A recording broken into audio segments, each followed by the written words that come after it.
Hello! Today's Memorial Day, and several of my friends and I are going to have a traditional Memorial Day cookout. We're going to have some hot dogs and potato salad, some deviled eggs, I think a marinated vegetable salad, really good fruit trifle for dessert. But I've been charged with making baked beans for our cookout. And today I'm going to do what I call an heirloom recipe. It's my mother's baked beans. And if Mom were alive today, she'd be in her 90s. So this recipe easily dates back to the 1950s. And I'll just say, before you start this recipe, you need your very biggest mixing bowl.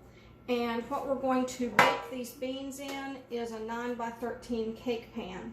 It will not fit in a standard Pyrex baking dish, so you're going to need your cake pan.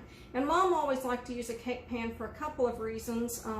One is because it would hold all the beans she baked, and it worked for the picnic and the whole family. But another is because when she began baking these beans in the 50s and 60s, we didn't have all of the fancy lids and covers and silicone tops. So what she found easy, and I'll reach for this, well, she could just use her cake pan lid and take the beans to the picnic without spilling beans in the car.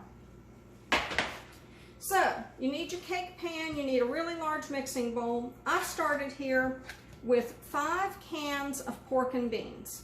And if you don't like pork and beans, or you don't feel like you want to use pork for whatever reason, then you can certainly substitute 5 cans of any white bean. Great Northern, navy beans, you could even use cannellini beans. If you want to go one step further and use dried beans, that's really good. Just go ahead and pre-cook those beans. You could even do them in your Instant Pot. And you're going to need about 3.5 to 4 cups of dried beans to equal the 5 cans of pork and beans here.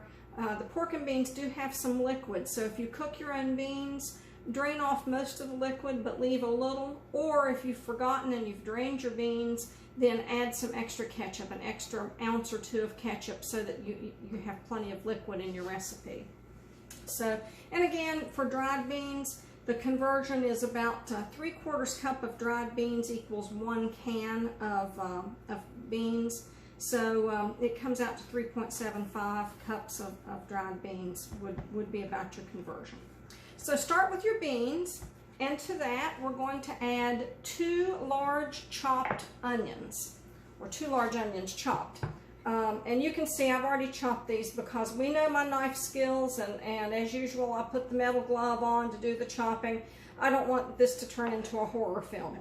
So I'm going to add the onions that I've already chopped.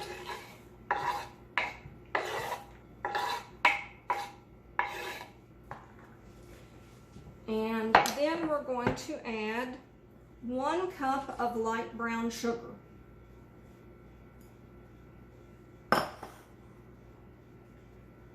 Two tablespoons of Worcestershire sauce.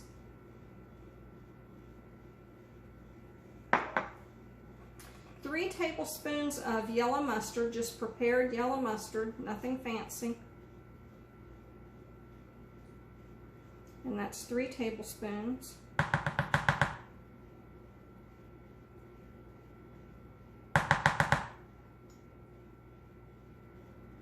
And this mustard gives it a nice little tang.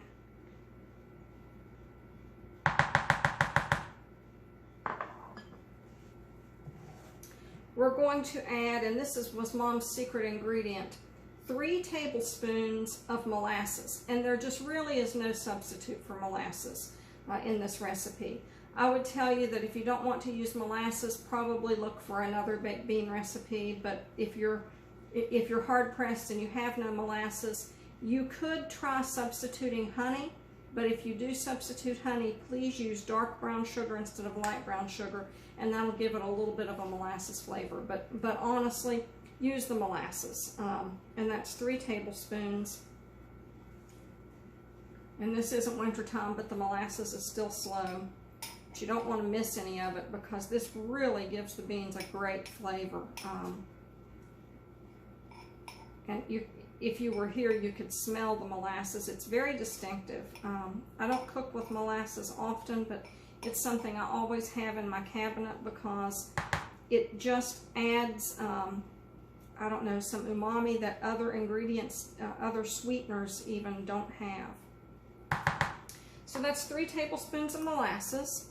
Then we're going to add approximately 20 ounces of ketchup. So what I did, this is a 24-ounce bottle. It was easier for me to take 4 ounces out and then put the whole bottle in than it was to take 20 ounces out.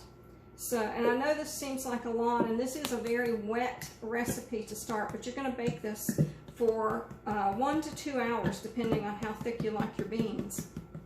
And we'll be baking it at 400, so I've already started preheating my oven.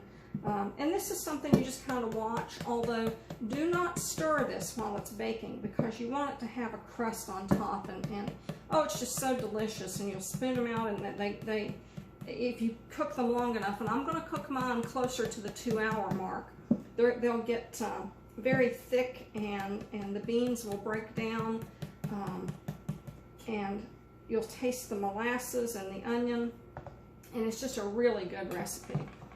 So we're going to stir all this up, and when you stir, break up your brown sugar so that it distributes throughout the beans. I mean, there's nothing really difficult about this as far as no complicated techniques, no gadgets in this one. Mom was not the gadget freak that I am. Although I am using her antique mixing bowl. I think that's from the 70s. I have no idea. I just know it holds all the beans. So kind of stir and break your brown sugar up as you do. And then all you want to do after you've stirred is put these in the pan.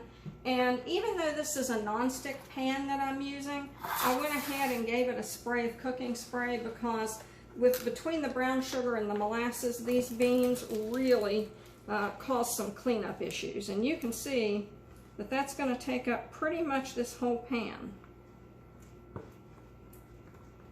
They will cook down, so you won't get quite the yield that you see before you put them in the oven because some of that liquid's going to cook off. But that's all there is to it. Now what we're going to do is we're going to bake these for 1 to 2 hours on 400, and then they're going to come out and we'll be ready for a picnic. So I've baked my beans for 2 hours in a 400-degree oven, and you can see that the edges are all crusty, which is my favorite part, and the middle has set up. They smell delicious. I smell the onions and the molasses, and that smell reminds me that it's time for the very first cookout of the summer season.